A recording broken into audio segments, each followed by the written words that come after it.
ഈ യൂണിയൻ മറ്റു ചില കണക്കുകൾ കൂടി നിരത്തുന്നുണ്ട്.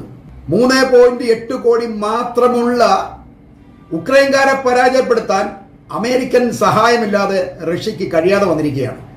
റഷ്യയിലെ ജനസംഖ്യ 14 കോടിയാണ്. അവർക്ക് ഈ 3.8 കോടി ജനങ്ങളെ ഇതുവരെ പരാജയപ്പെടുത്താൻ കഴിഞ്ഞിട്ടില്ല എന്നാണ് ഇവരുടെ കണക്കുകൾ പറയുന്നത്. തന്നെയുമല്ല 45 കോടിയുള്ള യൂറോപ്യൻ യൂണിയൻ പൗരന്മാർ 34 കോടി അമേരിക്കക്കാരെ ആശ്രയിക്കേണ്ടതില്ല എന്നും ഒരു തിരിച്ചറിവ് ഇപ്പോൾ ഇവർക്ക് ഉണ്ടായിട്ടുണ്ട്. യൂറോപ്യൻ പ്രതിരോധ കമ്മീഷണർ ആൻഡ്രിയസ് കുബിയസ് ആണ് ഇതിപ്പോൾ പറയുന്നത്. നമുക്ക് മികച്ചത് ചെയ്യാൻ കഴിയും എന്ന് അദ്ദേഹം പറയുന്നുണ്ട്. യൂറോപ്പിന്റെ പ്രതിരോധത്തിന്റെ ഉത്തരവാദിത്തം ഏറ്റെടുക്കേണ്ട സമയമാണിത്. അതിനായി ഇനി മുതൽ നമ്മൾ ഒരുമിച്ച് നിൽക്കേണ്ടതുണ്ട് എന്നാണ് അദ്ദേഹം ഈ യൂണിയനെ ഓർമ്മപ്പെടുത്തുന്നത്. ഇവന്മാർക്ക് നേരം വെളുത്തിട്ടുണ്ട് എന്നുള്ളതാണ് നമ്മൾ ഇതിൽ നിന്നും മനസ്സിലാക്കേണ്ടത്. നല്ലൊരു അടി കിട്ടുമ്പോഴാണ് ഇത്തരക്കാർക്ക് കാര്യങ്ങൾ മനസ്സിലാവുന്നത്.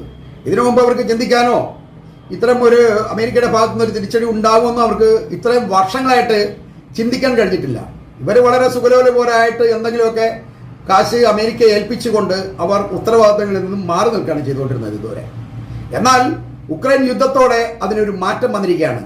അത്യാവശ്യ ഘട്ടം വരുമ്പോൾ അമേരിക്ക അവരെ കൈവിടുമെന്നുള്ള കാര്യം യൂറോപ്പ് ഏതാണ്ട് തീരുമാനിച്ചു കഴിഞ്ഞു. അതുകൊണ്ടാണ് അവരിപ്പോൾ പുതിയ ഒരു മാറ്റങ്ങൾക്ക് തയ്യാറാകുന്നത് തന്നെ.